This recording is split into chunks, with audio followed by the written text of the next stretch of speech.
wabarakatuh.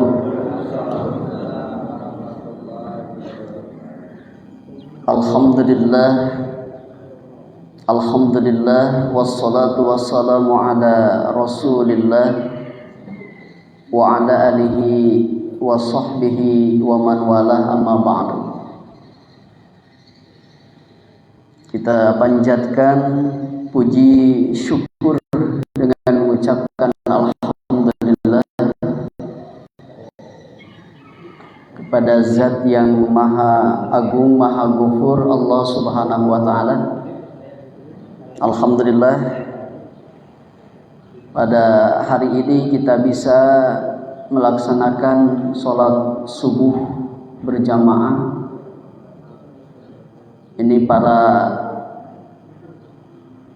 pejuang-pejuang subuh yang insya Allah setiap langkahnya menuju masjid yang kita cintai ini digugurkannya semua dosa dan kesalahan.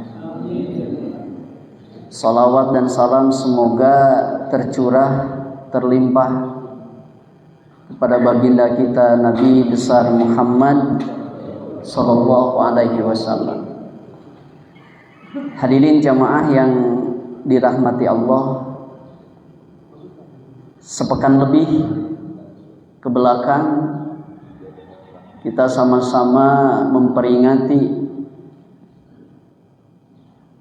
hari Idul Adha atau Idul Kurban.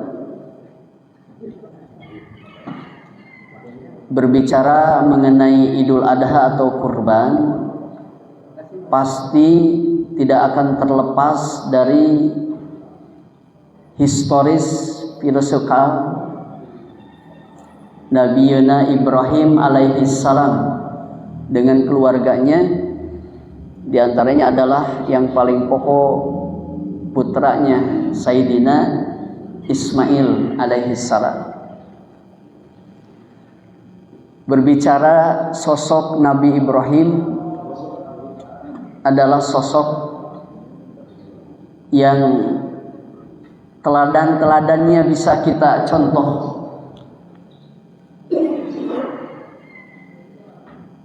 Makanya kenapa Bapak dan Ibu, Nabi Ibrahim itu banyak sekali gelarnya. Di antaranya adalah Khalilullah, kekasih Allah. Karena kekasih Allah, Nabi Ibrahim itu selalu disertai oleh malaikat, apapun selalu dengan malaikat. Juga beliau gelarnya itu sebagai di antara para nabi itu mempunyai gelar ulul azmi. Apa itu ulul azmi?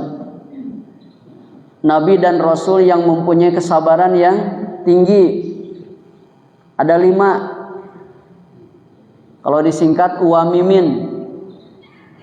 U'na ulul, a'na azmi. Miminnya siapa? Musa, Ibrahim, Muhammad, Isa, Nuh. Itu ulul azmi. Juga Nabi Ibrahim itu gelarnya itu bapaknya para nabi. Jadi bapaknya para nabi itu Nabi Ibrahim. Kemudian Nabi Ibrahim itu dikenal sebagai uswah, teladan bagi seluruh manusia termasuk kita. Nah, kenapa Nabi Ibrahim itu sampai banyak gelarnya? Apa teladan yang harus kita ambil pelajaran dari Nabi Ibrahim? Itu karena berbagai rentetan ujian dan cobaan yang Allah hadirkan kepada beliau, yang nantinya kita bisa belajar. Kalaupun kita sekarang diberikan ujian, cobaan, masalah, coba bandingkan dengan ujian dan cobaan yang diberikan kepada Nabi Ibrahim. Selevel tidak? Setara tidak? Bahkan menurut Ibnu Qayyim al-Jauziyah, kalau kita bandingkan ujian kita, masalah kita saat ini dengan para nabi dan rasul, teu saktai kuku na acan. Nah, untuk meneladani sikap apa yang Allah hadirkan, ujian-ujian apa yang Allah hadirkan kepada Nabi Ibrahim. Mari Bapak dan Ibu kita absen. Kita absen ujian apa, cobaan apa yang Allah, rentetan berbagai ujian dan cobaan yang Allah berikan kepada Ibrahim, sehingga kita bisa nanti, wah kita diberikan ujian nih. Apakah selevel nggak dengan Nabi Ibrahim? Pertama, Bapak dan Ibu, ujian yang Allah berikan kepada Nabi Ibrahim pada saat Ibrahim hidup, itu masih remaja lah. Beliau itu merasa resah. Resah dengan apa? Dengan keadaan umatnya. Yang pada saat itu umatnya itu apa? Penyembah berhala, patung, tapekong. Tapi di dalam diri Ibrahim itu terpatri apa? Kalimat la ilaha illallah. Tidak ada Tuhan selain Allah. Itu sudah dalam hatinya, itu sudah terpatri. Tapi apa yang terjadi, hadirin rahimakumullah? Ini yang pertama nih, ujian. Ujian itu datang dari orang tuanya, bapaknya. Ketika Ibrahim dalam hatinya yakin tidak ada Tuhan selain Allah, tapi justru bapaknya ini bukan sekedar penyembah berhala, tapi pembuat, pencipta. Coba kalau kita dihadapkan dengan seperti ini. Makanya Bapak dan Ibu, kalau sekarang ada ujian yang Allah berikan dari orang tua, dari mertua, itu Ibrahim sudah terlebih dahulu. Apakah cukup sampai di situ? Ibrahim yang tertanam dalam hatinya la ilaha illallah, dan orang tuanya yaitu Azar, bapaknya tahu, itu disembunyikan. Tapi masyarakat tahu bahwa Ibrahim itu menyembah selain daripada patung dan tapekong. Maka dilaporkan kepada rejim saat itu. Tukar rejim naon kan? Nah, ya nama ditewakan kum. Rejim yang pada saat itu dipimpin oleh siapa? Raja Namrud. Luar biasa Pak zolimnya. Terjauh juga namanya. Dilaporkan keadaan Ibrahim itu kepada Namrud. Yang pada saat itu kan hanya pemuda Ibrahim saja yang mengatakan la ilaha illallah. Memang Ibrahim pernah melakukan ketika Namrud dengan bala tentaranya itu berburu, Ibrahim masuk ke tempat peribadatannya, dihancurkan semua tapekong-tapekong itu kecuali patung yang besar, dan dikalungkan kampak di patung yang besar. Itu ada yang melaporkan. Itu di dalam surat apa, Ustaz? Ada ya? Dipanggil, diinterogasi Mabes Polri. Apa pertanyaannya? Hal anta fa'alta hadza bi alihatina ya Ibrahim? Apakah engkau yang melakukan semua ini Ibrahim? Kamu yang menghancurkan semua Tuhan-Tuhan kami? Apa kata Ibrahim? Kata siapa?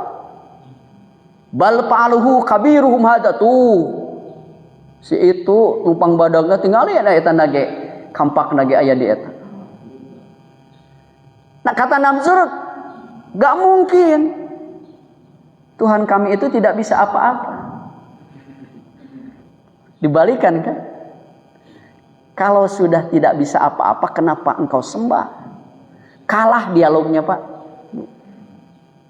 Nah, ketika itu Namrud kalah dengan dialog dengan Ibrahim, maka Namrud menyediakan api yang begitu besar, kobaran api yang begitu besar, yaitu niat Ibrahim akan dibakar.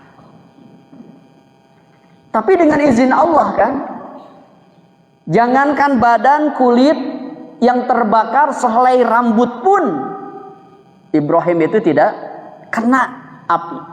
Apa kata Allah? Ya narukuni bardan wassalaman ala Ibrahim. Ini mukjizat Pak. Tong coba-coba Bapak loncat karena durukan.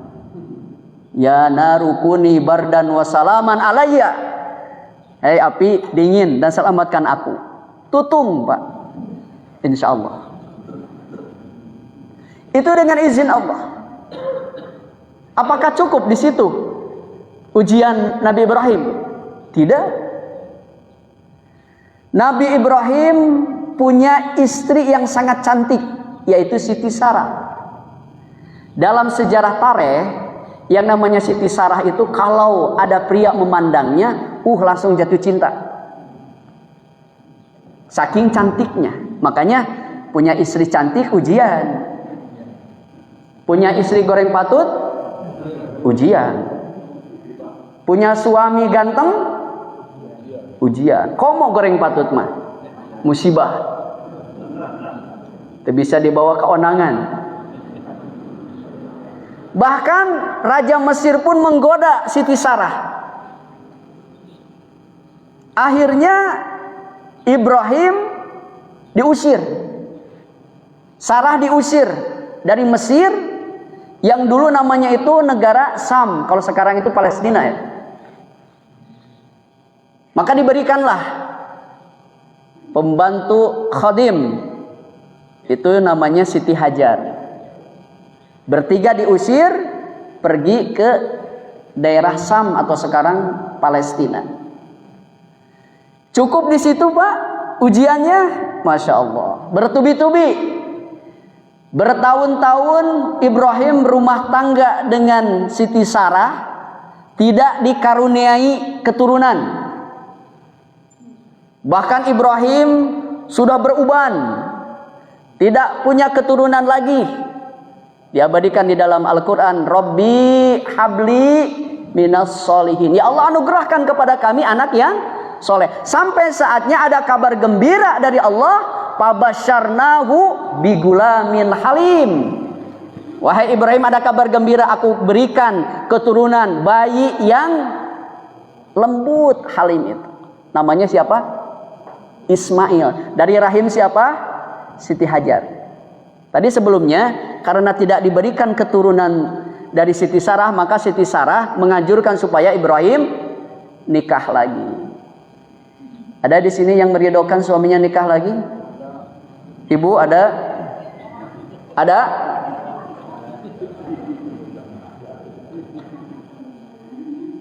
Cukup di sini. Ada lagi ujian. Apa? Sarah cemburu berat, Pak, Bu. Karena Ibrahim dapat keturunan dari Hajar, yaitu Ismail. Kemudian Sarah tidak menginginkan, tidak mau melihat Hajar dengan Ismail. Minta dijauhkan dari pandangannya. Coba. Jangan di situ. Jangan di Palestina. Bawa kemana saja. Akhirnya Ibrahim membawa Hajar dengan Ismail yang memang ditunggu-tunggu lama. Bapak dan Ibu, diantarkanlah Hajar dan Ismail ke tempat yang sangat tandus, kering. Jangankan manusia hidup pada saat itu, hewan pun tidak ada yang mau hidup di situ. Semut pun istilahnya tidak ada. Bahkan tumbuhan tidak ada yang tumbuh, yang saat ini dikenal sebagai Mekah Al-Mukarramah. Ari manawi teh bade sareng Ibrahim di dinya teh, Pak. Ternyata ngedrop wungkul. Apa kata Allah? Tinggalkan Ibrahim, Hajar dan Ismail. Coba. Leuheung lamun ngedropna teh dianterkeun ka TSM atunya. Atau ka mall. Kan betah, Pak ya? Hari ini coba, Masya Allah. Allahu Akbar. Ditinggalkan Hajar dan Ismail oleh Ibrahim. Berdua. Tidak ada kehidupan sama sekali, bahkan air pun kan nggak ada. Maka Ibrahim kembali lagi ke Palestina menemui Sarah. Jarak Palestina ke Mekah itu 3 bulan naik onta. Berapa? 4.000 kilo. Dulu 3 bulan naik onta, nggak ada nggak ada kereta, nggak ada bis. Coba. Lama, Pak. Ibu, Ibrahim meninggalkan siapa? Ismail yang masih bayi itu. Pada saatnya Ibrahim merasa kangen sudah bertahun-tahun, ya sekitar 12 tahunan, baru Ibrahim menengok Hajar dan Ismail. Masya Allah, kangennya luar biasa. Konon katanya itu menurut riwayat, ada yang menyatakan Ismail itu 7 tahun, 12 tahun, 15 tahun. Tapi sepakat ulama menyatakan bahwa Ismail itu menginjak balik. Apa yang terjadi Bapak dan Ibu? Baru semalam, 2 malam, ada perintah. Itu di malam Tarwiyah ya, malam tanggal 8 dan malam 9, 2 kali Nabi Ibrahim bermimpi apa? Ya bunayya inni ara fil manam anni adbahuka madza tara. Coba. Baru semalam, 2 malam merasa kangen, tiba-tiba Allah menyuruh apa? Ibrahim suruh menyembelih Ismail. Kira-kira gimana Pak? Ini awal-awalnya waktu Ibrahim masih muda. Ibrahim itu kalau berkurban Bapak dan Ibu, ini setiap tahunnya tidak kurang dari 100 unta, 1000 domba. Itu tiap tahun. Dan dagingnya itu dihabiskan semua ke fakir miskin. Coba kira-kira ada nggak sekarang pejabat yang 100? Ini sapi 1000 domba. Ada? Semua dihabiskan. Masya Allah. Sampai semua kagum kepada Ibrahim. Jangankan manusia yang merasa kagum kepada Ibrahim, malaikat pun sampai merasa kagum. Wah, hebat Ibrahim. Muncul Pak kemanusiaannya. Apa kata Ibrahim? Jangankan hewan ternak yang aku korbankan kalau Allah mau. Kalau aku punya anak, punya keturunan, Allah menginginkan, aku serahkan. Nazar bukan Pak? Nazar bukan. Nah, oleh Allah. Kan beda orang yang sebelum punya anak dengan yang sudah punya anak kan? Beda orang yang punya kendaraan sebelum punya kendaraan. Oh, saya nanti kalau punya kendaraan, mobil, oh kamu dibawa kemana saja. Eta kercan boga. Sok lah menges boga mah. Duka. Ya. Nah, ditagi oleh Allah, mana nazarmu Ibrahim di malam tanggal 8 tuh Tarwiyah. Nabi Ibrahim masih belum yakin ini, apakah ini memang perintah Allah atau apa? Nah, pada malam yang ke-9-nya Ibrahim baru yakin kedua kalinya bahwa ini perintah Allah.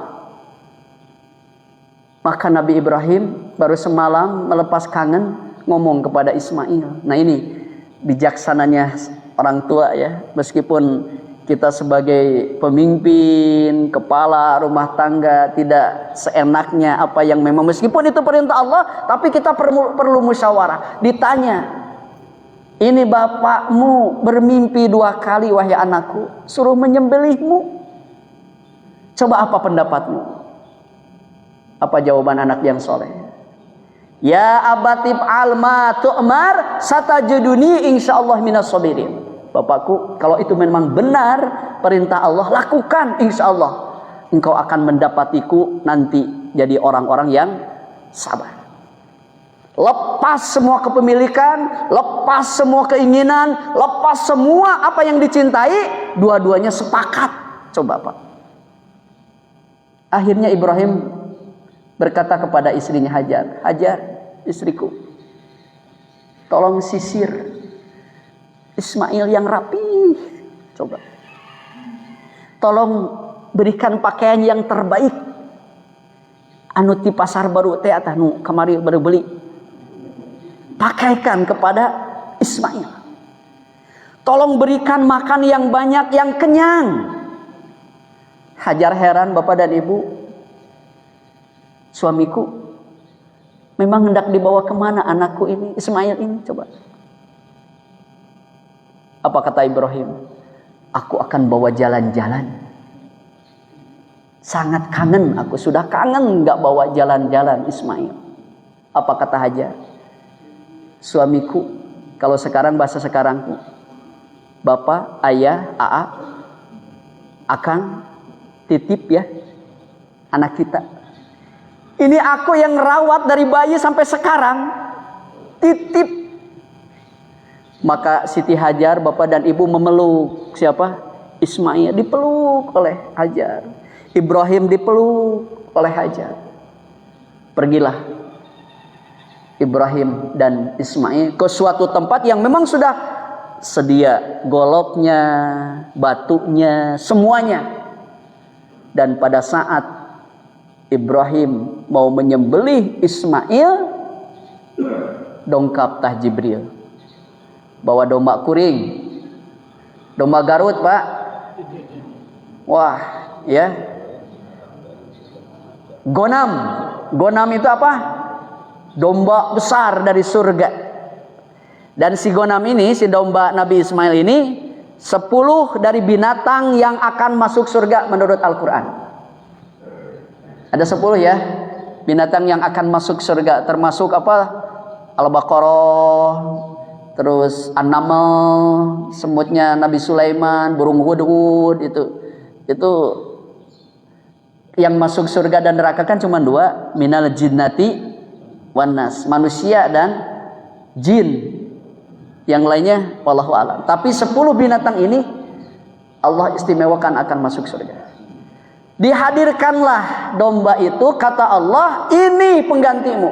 Jadi Allah itu bukan menghendaki Ismail untuk dibunuh, bukan, ngetes sejauh mana keimanan daripada Ibrahim. Berat gak pak ujian? Sok ayeuna bayangkan kita hadapi ujian dan cobaan seberat Ibrahim tidak? Sampai kita harus mengorbankan membunuh anak kita yang kita cintai. Mohon maaf, kita semua di sini yang hadir bapak-bapak adalah Ibrahim. Kita yang hadir di sini ibu-ibu adalah Hajar. Semua Ibrahim punya Ismail. Mungkin Ismail hari ini yang kita punya adalah harta kita. Mungkin Ismail saat ini adalah pangkat dan jabatan kita. Mungkin Ismail saat ini adalah sesuatu yang kita cintai dan sayangi. Allah tidak menghendaki membunuh Ismail, tapi sebagian kecil dari Ismail, Pak. Sekarang pertanyaannya, Ustaz, gimana sikap Ibrahim terhadap ujian yang bertubi-tubi yang Allah berikan kepada beliau, yang menjadikan manfaat bagi kita, hikmah bagi kita? Setidaknya 4 bapak dan ibu. Pertama, kesabaran. Betul nggak? Sabar nggak Ibrahim menghadapi semua itu? Ketika Allah menyuruh Ibrahim sembelih anakmu, coba ada protes nggak? Ada klarifikasi nggak Ibrahim kepada Allah? Sedikit pun tidak, Pak. Misalnya Ibrahim ketika bermimpi, ya Allah, kenapa engkau harus membunuh anakku yang memang aku tunggu-tunggu, dan ini memang calon nabi? Nggak pernah, Pak, Ibu. Menurut orang, Nabi Ayub ketika diberikan sakit oleh Allah, pernah enggak beliau memohon doa kepada bahkan istrinya seringkali, wahai suamiku, coba mintalah kepada Allah. Engkau ini kan seorang nabi dan rasul, minta disembuhkan. Enggak pernah, Pak. Kalau Nabi Ayub umurnya 600 tahun, itu 400 tahun diberikan ujian sakit oleh Allah. Orang makan tong bujeng-bujeng ratusan gitu, saminggu batuk nges. Narasulah. Kesabaran. Gak mungkin Nabi Ibrahim tidak mempan dibakar oleh api. Bukan berarti Ibrahim itu hebat, bukan berarti Ibrahim itu luar biasa, tapi ada kesabaran yang tinggi. Mohon maaf, Pak, semakin tinggi, semakin kuat iman seseorang, semakin besar ujian dan cobaan yang Allah hadirkan kepada kita. Itu aja. Apa? Semakin kuat keimanan seseorang, semakin besar ujian dan cobaan yang Allah berikan. Apa di dalam surat Al-Mulk ayat 2? Alladzi khalaqal mauta wal hayata liyabluwakum ayyukum ahsanu amala. Allah ciptakan kematian, Allah ciptakan kehidupan. Untuk apa? Untuk mengetes sejauh mana sehebat amat keimanan kamu kepadaku, kata Allah. Kenapa coba? Di situ al-maut dulu baru al-hayata. Tidak alladzi khalaqal hayata wal maut. Didulukan kematian dulu. Al-maut, Pak, Ibu, itu identik dengan keburukan. Dengan apa? Kesengsaraan, kemiskinan. Orang kalau diuji dengan kejelekan, keburukan itu banyak yang tidak lulus, banyak yang tidak kuat. Padahal baik ujian jelek atau ujian senang itu sama-sama apa? Ujian. Tadi kan punya istri cantik ujian, punya istri goreng patut ujian, kaya ujian, miskin ujian. Padahal dua-duanya itu ujian. Kata Allah apa? Kullu nafsin dha'iqatul maut wa nabluukum bil khairi wasyarri fitnah. Aku uji engkau dengan kebaikan dan kejelekan, itu adalah ujian. Ai kercan jadi dewan mah, kercan naik kursi mah rajin baca ayat kursi teh. Tapi enges naik kursi lupa akan ayat kursi. Nah itu kesabaran. Maka Imam Ghazali membagi sabar itu kepada 3. 1, sabar ketika melaksanakan perintah Allah. Bapak dan Ibu sabar enggak sholat subuh? Bapak dan Ibu sabar enggak tahajud? Banyak enggak tantangannya tahajud? Masya Allah. Tiris, sieun, ngantuk, hoream, itu tantangannya. Tapi ketika kita sabar terus, maka kata Allah apa? Salamun bima sobartum. Kesejahteraan bagimu, bagi orang-orang yang sabar. Sabar kita.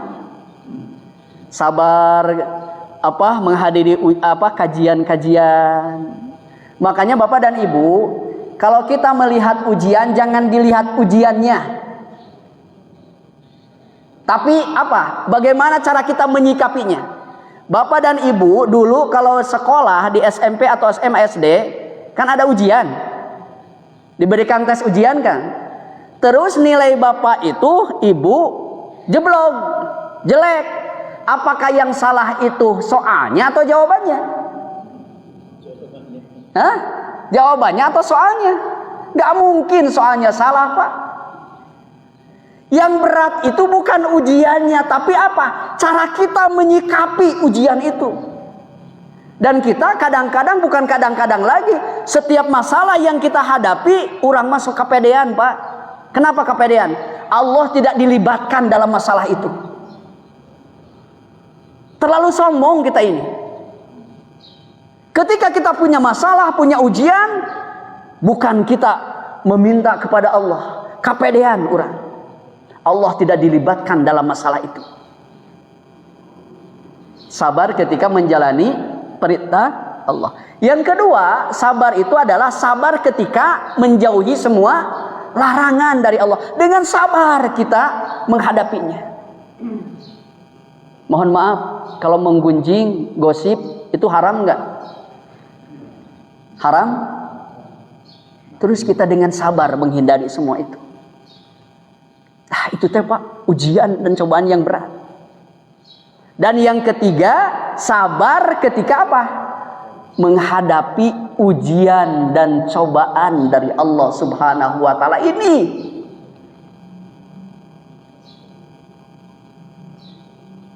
Kenapa Allah berikan kesabaran kepada kita? Maka dalam kata, kalau menurut fisika atau kimia ada yang disebut dengan katalis, Pak. Apa itu katalis? Pemancing, ya, pengantar. Bagaimana sifat sabar itu akan muncul kalau tidak dipancing dengan apa? Kalau kebalikan sabar apa? Marah kan. Maka dipancing, bukan berarti Allah menurunkan sifat marah itu supaya hambanya itu menjadi pemarah, bukan. Misalnya punten Bu, di keluarga bapak gede amek, itu kudu bersyukur Bu. Kenapa? Bagaimana sifat sabar ibu akan muncul kalau tidak dipancing dengan kemarahan? Bapak punya istri kasar, gede amek oge. Bersyukur Pak. Ketika istri marah, oh, Allah ini sedang memancing. Ini munculnya kesabaran itu di mana? Kalau dua-duanya sabar, mana letak kesabarannya? Ya, jadi ketika Allah memberikan ujian dan cobaan, sikap sabar yang kita hadirkan. Alladzi khalaqal mauta wal hayata liyabluwakum ayyukum ahsanu amala. Allah teh ketika memberikan ujian dan cobaan kepada kita teh, Allah sedang geget, Bapak, Ibu, sedang apa? Sedang cinta Allah itu kepada kita. Makanya nih, kalau hari ini kita sedang diuji, diberikan ujian dan cobaan oleh Allah, eta teh Allah teh sedang dekat kepada kita. 5, Bapak dan Ibu, kabar gembira bagi orang yang sedang diuji. Nih, makanya harus bangga diuji itu. Pertama apa kata Nabi? Ketika Allah sedang menguji kita, 1, Allah itu sedang menguji keimanan kita. Liyabluwakum ayyukum ahsanu amala. Allah ingin melihat seberapa jauh sih keimanan hambanya itu diuji oleh Allah. Benar tak iman hambanya itu beriman? Benar hambanya itu iman kepadaku kata Allah, cing, dites kata Allah. Ternyata benar.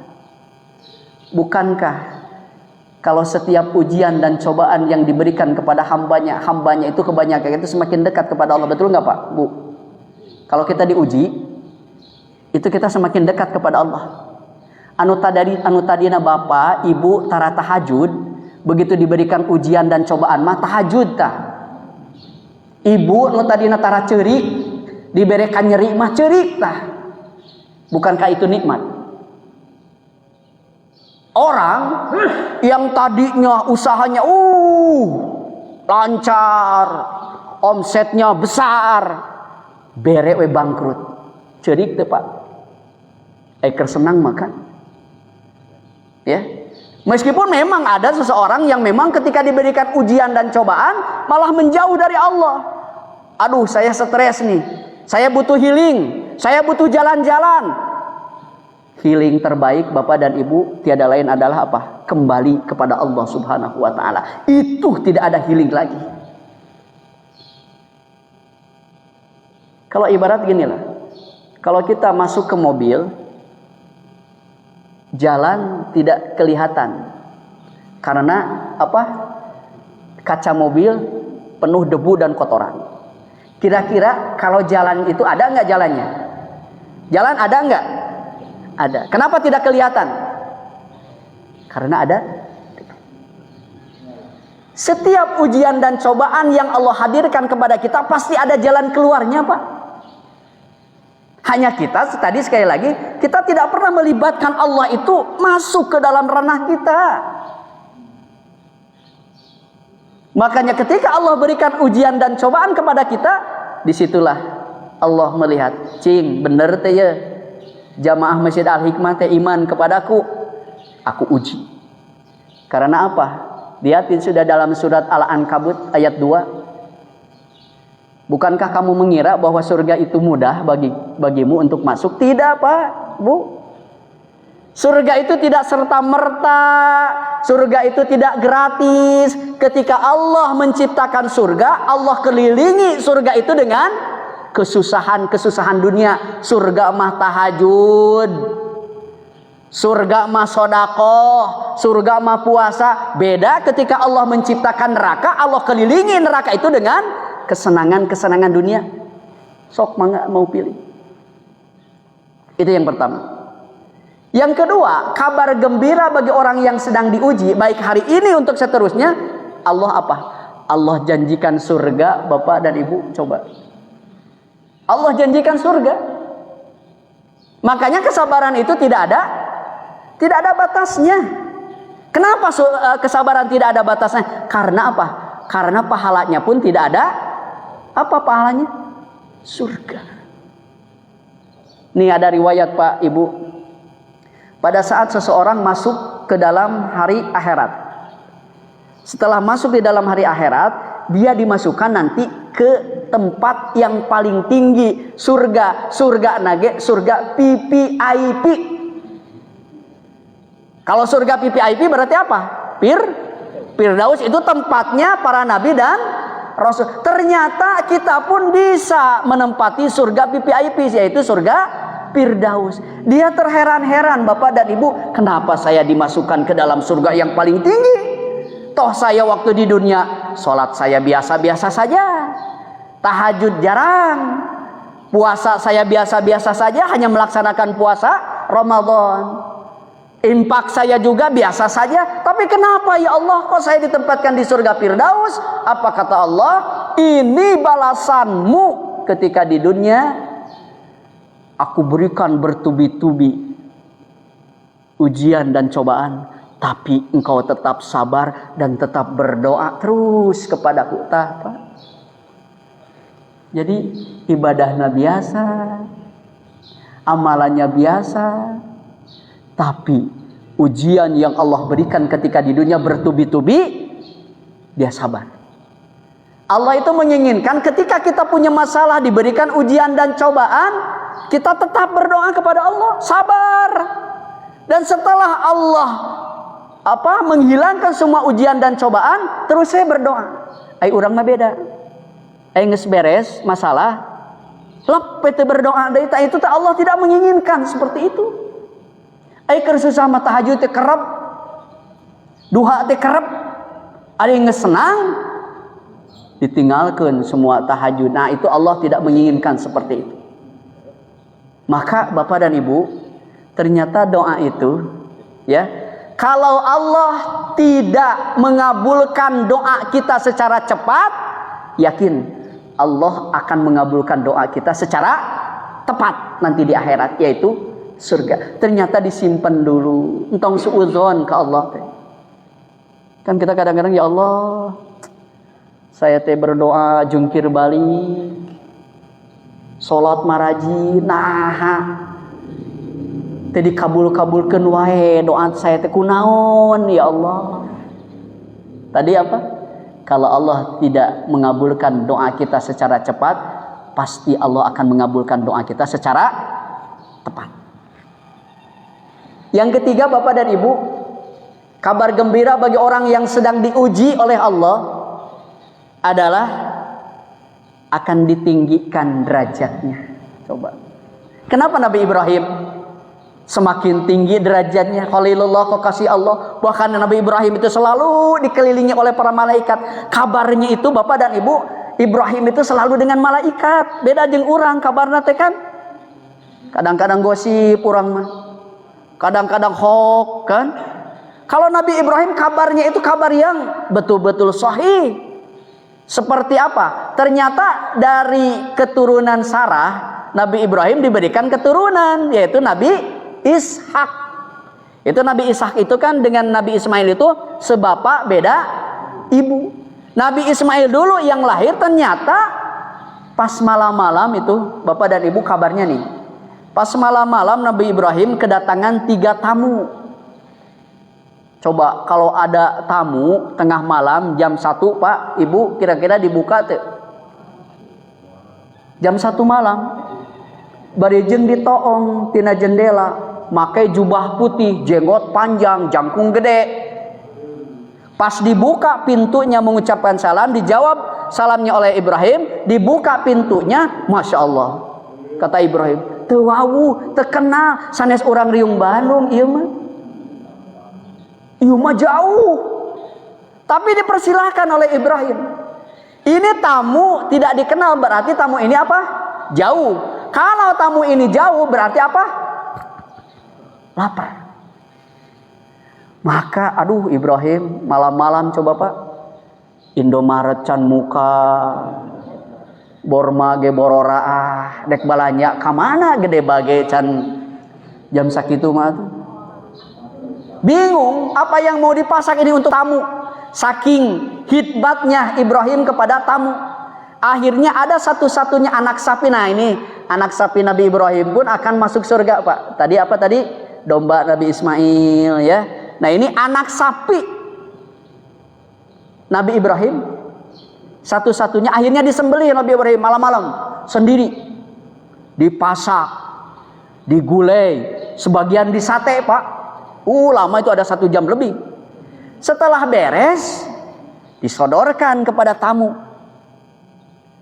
Tadi liuk-liuk acan ku tamu teh. Padahal masih ngebul. Kalau bapak-bapak jamaah Masjid Al-Hikmah bertamu jauh, Pak Hakim, lapar, disajikan oleh pribumi tadi sungit ya, sate, gulai, jigana di kumaha Pak? Langsung ieu mah teh diliuk-liuk acan. Timbul masalah. Ibrahim bertanya, ada di dalam Al-Quran, ala ta'kulun, kok enggak dimakan? Tengah jawab, diperhatikan tiluhur, tapi kan kahanap Pak, tiluhur, pas kahanap, tenapak. Coba, jam 2 malam, tamu jangkung gede, jubah putih, jenggot panjang, pas ditinggali tenapak. Maka apa dalam Al-Quran? Fa'aujasa minhum hifah. Aujas di situ. Nah yang namanya aujas itu kalau bahasa Quran, aujas itu suatu ketakutan yang luar biasa yang tidak bisa berbuat apa-apa. Dan geus dihareupeun teh. Beda dengan Nabi Muhammad ketika keluar dari Gua Hiro mendapatkan wahyu pertama, Jibril menyerupakan bentuk asli, takut juga Nabi Muhammad keluar dari dari Gua Hiro. Di tengah jalan ada yang manggil, Muhammad. Ditinggali ke depan tak aya, ke belakang kanan kiri, pas ke atas. Wah, aya makhluk besar Pak. Siang bolong eta mah. Maka masih bisa. Itu lupa lagi dalam bahasa Quran itu apa? Ro'ibatu ya. Takut yang luar biasa tapi masih bisa lari. Ari Ibrahim mana kelari kumaha ieu tiluan. Apa kata yang 3 tamu ini? Ibrahim, jangan takut. Kami ini adalah malaikat. Kami ditugaskan oleh Allah untuk mengabarkan kamu bakal punya keturunan dari Sarah, namanya Ishak. Tuh, ari kabar orang-orang yang soleh mah ya. Di malaikat lain tidak hoax. Nah, ditinggikan derajatnya Pak. Orang yang sedang diuji itu kalau kita kuat, sabar. Jangan menilai kepada orang itu, orang ini mungkin sedang dihinakan oleh Allah, dihujat, belum tentu Pak. Orang ini miskin, teh meniti ayah, jika nama keur dihinakeun belum tentu. Atau orang ini sedang dimuliakan oleh orang, dimuhormati oleh orang, belum tentu di hadapan Allah itu mulia. Kehormatan, kemuliaan yang Allah berikan bukan dari dasar materi ataupun harta. Tapi kemuliaan yang Allah berikan, inna akramakum indallahi atqakum. Maka ketika kita sabar dalam menghadapi ujian dan cobaan, disitulah derajat kita sedang ditinggikan oleh Allah. Keempat, kabar gembira orang yang sedang diuji oleh Allah adalah akan dihapuskan semua dosa dan kesalahannya Pak. Misalnya kita diberikan sakit. Nah setiap sakit yang kita derita itu dosa dan kesalahan kita tuh hapus. Mohon maaf, Ibu kalau sedang ini dulu melahirkan ada pembukaan kan, hamil itu rasa sakit ya Bu ya, mules gitu Bu, itu merasakan Pak. Setiap mules yang diderita oleh kaum wanita, tapi harus soleh dulu ya. Itu soleh mahnya anger weh. Ini yang soleh, setidaknya tidak pernah meninggalkan sholat 5 waktu, tidak pernah meninggalkan puasa Ramadan, menutup aurat, taat kepada suami. Maka wanita yang sedang hamil, setiap rasa sakit yang diderita mules nih, mules. Itu teh pahalanya setengah kali jihad, betul kan? Di dalam ada ya di buku apa? Setengah kali jihad, Bu. Mulus ibu teh. Setengah kali jihad. Mulus deui. Jadi sa jihad, makanya jihad teh berperang di jalan apa pahalanya? Surga kan? Orang yang mati syahid itu, Pak, itu bebas bablas anginnya langsung ke surga. Enggak ada tuh yang namanya susahnya ketika sakaratul maut, dimudahkan. Enggak ada tuh pertanyaan kubur kalau orang yang mati syahid. Perempuan-perempuan yang soleh ketika diberikan sakit, mules ketika mau melahirkan, itu 1 kali mules, setengah kali jihad. Kata Nabi, tidaklah semua penyakit yang diderita oleh kita rasa sakit kalau kita sabar, ya Allah. Itu teh dosa-dosa kita teh murudul, Pak. Kan hese atuh menghapuskan dosa teh, apalagi dosa besar. Tapi kalau diberikan ujian dan cobaan oleh Allah kita sabar, tak eta teh secara tidak langsung dosa-dosa kita teh muruluk. Makanya ketika sakit, betul memang doanya, ya Allah sembuhkan penyakit ini ya Allah. Tapi yang lebih tepat lagi apa? Ya Allah, bagaimana rasa sakit yang aku derita saat ini bisa menghancurkan dosa-dosaku ya Allah. Nah itu yang tepatnya. Jadi orang ketika sakit, ya Allah, mudah-mudahan rasa sakit yang aku derita ini bisa menghapuskan dosa-dosaku ya Allah. Itu akan dihapuskan dosanya. Dan yang kelima, kabar gembira bagi orang yang sedang diuji apa? Allah sedang menyediakan amalan terbaik buatnya. Jika Allah cinta kepada hambanya, dalam hadis, Allah uji, Pak. Makanya berbahagialah orang-orang yang, saudara-saudara kita sekarang yang, ya jemaah kita nih, yang sekarang lagi diuji, itu ada kabar gembira dari Allah. Pertama tadi apa? Allah ingin menguji keimanan kita. Yang kedua, dijanjikan surga. Yang ketiga, ditinggikan derajatnya. Yang keempat, dihapuskan dosa dan kesalahannya. Yang kelima, Allah sedang menyediakan amalan terbaik bagi hambanya kalau kita sabar. Itu Nabi Ibrahim tadi ya, dengan bertubi-tubi ujian dan cobaan yang menerpa dirinya. Pertama apa? Kesabaran. Yang kedua, Bapak dan Ibu, yang Ibrahim hadirkan saat diberikan ujian dan cobaan apa? Ketauhidan. Apa itu tauhid, Pak? Tadi kata-kata la ilaha illallah. Tidak ada tempat, tidak ada lorong untuk kita bergantung kepada Allah, hanya Allah. Mohon maaf, kalau misalnya bapak-bapak sekarang yang sedang bekerja masih menggantungkan, masih berharap bahwa semuanya itu dari kantor bapak, salah, Pak. Mohon maaf, bapak dan ibu sekarang ini yang sedang berbisnis masih bergantung kepada usahanya tanpa kepada Allah, yakin salah besar. Siap-siap kecewa kalau kita menggantungkan sesuatu bukan karena Allah. Gantungkan semua cita dan harapan kita hanya kepada Allah. La haula wala quwwata illa billah. Tidak mungkin Bapak dan Ibu Ibrahim, Ismail, Hajar dengan ikhlas memberikan kepada Allah kalau tidak apa? Ketauhidan yang tinggi dalam dirinya. Nah, setan teh cicing, Pak, ketika Ibrahim dapat mimpi 2 kali supaya membunuh anaknya. Setan itu, Pak, kesempatan. Ibarat dulu Nabi Adam dengan Siti Hawa, kata Allah, Adam, Hawa, silahkan engkau tinggal di surga. Apa yang kamu mau, apa yang kamu suka, engkau persilakan. Mau makan, mau apa. Eta teh setan cicing tuh, Pak. Kabar baik ini. Setan itu kan aktor yang paling ulung, Pak, semua juga, Roy Martin, Rano Karno, semua juga. Hanya satu yang harus ditiru dari setan, Pak. Hiji weh. Naon coba?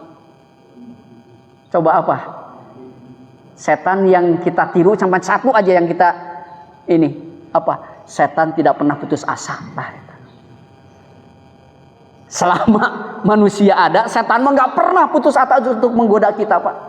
Nulain mentong ya, sesat semua. Ini satu, setan itu tidak pernah putus asa, tapi kita makan gampang putus asa nanti. Setan macan orang apa terjungkir dina lembah hitam terus, nggak pernah mengalah.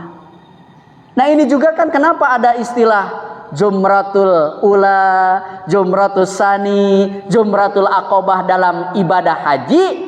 Itu karena setan itu berulang-ulang, bukan hanya kepada Ibrahim. Setan datang kepada Ismail, setan datang kepada Hajar. Kenapa Ibrahim? Kamu ini anak satu-satunya, kamu ini ditunggu-tunggu. Kok tega banget? Minggir kamu, dilempar. Datang kepada Ismail dengan mengucapkan seperti itu, dilempar. Datang juga kepada Hajar, dilempar. Ini ketiga anggota keluarga itu luar biasa ketauhidannya kepada Allah. Kalau tidak ada ketauhidan gak mungkin bapak dan ibu. Kan di orang mah kadang-kadang suamina soleh, istrina rada kumaha. Suamina rada misalnya infak dan sodako hayang teh, tapi istrina kurang setuju.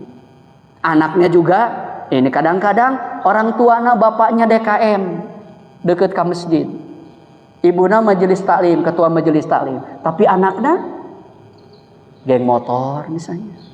Apa? Tapi ketiga keluarga ini kalau tidak ada ketauhidan dari Allah nggak mungkin seperti itu. Itu yang kedua. Yang ketiga, sikap Ibrahim ketika diberikan ujian dan cobaan apa? Ikhlas, bapak dan ibu. Ikhlas, betul nggak? Ikhlas itu apa? Ikhlas itu dalam bahasa Arab itu at-tahur, jernih, bersih, tidak ada kotoran. Istuning ketika Allah menyuruh untuk menyembelih anaknya, ikhlas, Pak. La haula wala quwata illa billah. Tadi surah Abdi, kita ini semua bapak-bapak ini adalah Ibrahim semua. Kita ini ibu-ibu adalah Hajar semua. Ibrahim dan Hajar itu pasti punya Ismail. Nah Ismail ini kata Allah bukan Ismailnya semua oleh Allah dibunuh, bukan. Tapi sebagian dari Ismail kita. Mungkin hari ini Ismail kita itu ada harta benda, jabatan kita, apa yang kita suka. Allah hanya sebagian kecil, Pak. Masa setahun sekali untuk korban 3,5 juta sapi tidak mampu? Masa setahun sekali untuk korban domba misalnya hanya 3 juta atau lebih? Sok, mau diambil paksa oleh Allah atau mau diambil baik-baik? Coba. Allah menginginkan sebagiannya, Pak. Bukan semuanya, bukan. Nah kadang-kadang kita ini, semua yang kita punya saat ini seolah-olah apa? Milik kita semua. Ingat, harta itu 3. 1, harta yang dimakan, harta yang disimpan, harta yang diamalkan. Harta yang dimakan ujung-ujungnya akan menjadi kotoran, Pak. Punten, akan menjadi podol. Ibu misalnya nyakuin uang 50.000, pas di jalan ada tukang sayur dibelikan, habis dah. Ujung-ujungnya akan jadi apa, Pak? Kotoran. Yang kedua, harta yang disimpan, ujung-ujungnya apa? Mendingan kalau ahli warisnya soleh kan.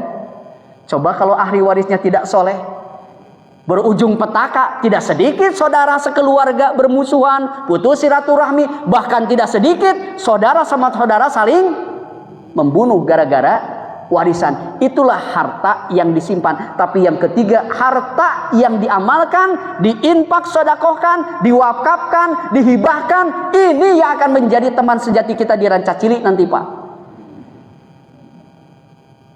Maka ikhlas. Apa sih ikhlas? Cek bahasa ini mah, cek bahasa Purgarma apa, Pak? Kita membuang kotoran, membuang hajat di pagi hari, ikhlas deh, Pak, Bu. Ibu ikhlas deh buang hajat pagi-pagi. Meskipun ibu misalnya di malam harinya makannya enak, gulai, sate, gepuk, itunya apa? Cuci mulutnya, wah buah-buahan yang enak. Tapi harus dikeluarkan di pagi hari. Diingat-ingat dah Bu Sugan, kayak ditahan heula lah lebar. Nah itu teh ikhlas. Dek nuang gepuk, dek nuang genyer, pada saat kita harus mengeluarkan ikhlas. Itu diingat-ingat. Nah itu Ibrahim secara ikhlas menghadapi. Dan yang terakhir Bapak dan Ibu, sikap Ibrahim ketika menerima ujian dan cobaan, dan ini juga harus menjadi pelajaran bagi kita, apa? Kesyukuran. Syukur, awas. Apa sih dalil berkorban, dalil Idul Adha? Inna a'tayna kal kausar fasalli li rabbika wanhar. Allah itu sudah memberikan nikmat yang banyak. Al-Kausar itu kan nikmat yang banyak. Telaga Al-Kausar, nikmat yang banyak kepada kita Bapak dan Ibu. Apa sih keinginan Allah setelah memberikan nikmat yang banyak? Cuma dua. Apa? Fasalli li rabbika. Salat. Bapak dan Ibu salat kemarin Idul Adha? Mohon maaf, salat enggak? Ngobrol tuh waktu khutbahnya. Komo ngagosip mah teu kaci tah Pak, Ibu. Punten ya. Kita nanti menghadapi Idul Adha, Idul Fitri, salat dengan khutbah itu sudah satu paket, Pak. Ini terutama ibu-ibu ini. Saya kalau mimpin salat Idul Adha atau Idul Fitri, saya tekankan dulu. Khutbah sama salat itu sudah satu paket. Kalau misalnya imam sudah salat, terus kita itu tidak mendengarkan khutbah, teu kaci teh aya salat tadi dinya. Komo bari jeung ngagosip mah. Ieu mah beres salat, ucul-ucul mau kena dibuka, komo teu make kerudung mah. Orat ka mana-mana, ibu, bapak lebar eta. Isuk-isuk geus make up nanaon ti jam 5, ari salat teh ditarima coba. Jadi sudah satu paket salat dan khutbah itu baik Idul Fitri ataupun Idul Adha, apalagi salat Jumat bagi laki-laki ini. Masih ada saja dilihat ketika khotib sedang mimbar, saya ada yang nyoh HP, teu kaci Pak, komo imam wajib. Mendingan nunutan daripada ngobrol ataupun main HP. Salat Idul Adha dan Idul Fitri juga mendingan nunutan. Apalagi ini Jumat. Makanya Jumat 3 kali laki-laki tidak sholat Jumat, tidak ada alasan, tidak keluar, tidak sakit, murtad Pak. Nah sekarang kita sholat Jumat, ngobrol, main HP, itu tidak ada yang bisa melarang kecuali siapa? Kecuali khotib. Maka mohon pada KM nanti dirapikan. Khutbah itu luar biasa, itu sudah satu paket dengan sholat. Baik itu Idul Fitri, Idul Adha. Makanya kata Allah, fasalli li rabbika wanhar. Salatlah. Yang kedua apa? Wanhar. Berkorbanlah. Itu yang Allah mau dari kita. Cuman dua apa? Fasalli dengan wanhar. Maka mudah-mudahan Bapak dan Ibu yang kemarin seminggu lebih yang lalu Jumat kemarin yang berkorban, mudah-mudahan korbannya diterima oleh Allah Subhanahu wa taala. Bukan bulunya, bukan dagingnya, tapi ketakwaan dan keikhlasan. Maka itu akan menjadi kendaraan kita nanti menuju surganya Allah Subhanahu wa taala. Kalau tahun ini kita tidak sempat berhaji, yakinlah. Kalau tahun ini kita tidak sempat bertawaf di Baitullah, yakinlah dengan kita berkorban, itu kita bertawaf dengan silaturahmi, dengan kita mengorbankan sebagian Ismail kita yang kita punya saat ini. Sekali lagi, dan kita berdoa mudah-mudahan saudara-saudara kita, tetangga kita yang pada saat ini berhaji, sudah mau akhir ya Pak, sudah mulai Kemenang sudah mulai memulangkan jemaah-jemaahnya. Mudah-mudahan diselamatkan, disehatkan, panjang umur, dan terutama yang lebih itunya apa? Pulang ke Indonesia, ke negeri ini dengan membawa predikat haji mabrur dan mabrur. Al-hajjul mabrur laisa lahul jazaa'un illal jannah. Tidak ada balasan yang lebih baik dan pantas kepada haji mabrur dan mabrur kecuali apa? Surganya Allah Subhanahu wa taala. Mohon maaf, wallahu muwaffiq ala aqwamit thariq. Assalamualaikum warahmatullahi wabarakatuh.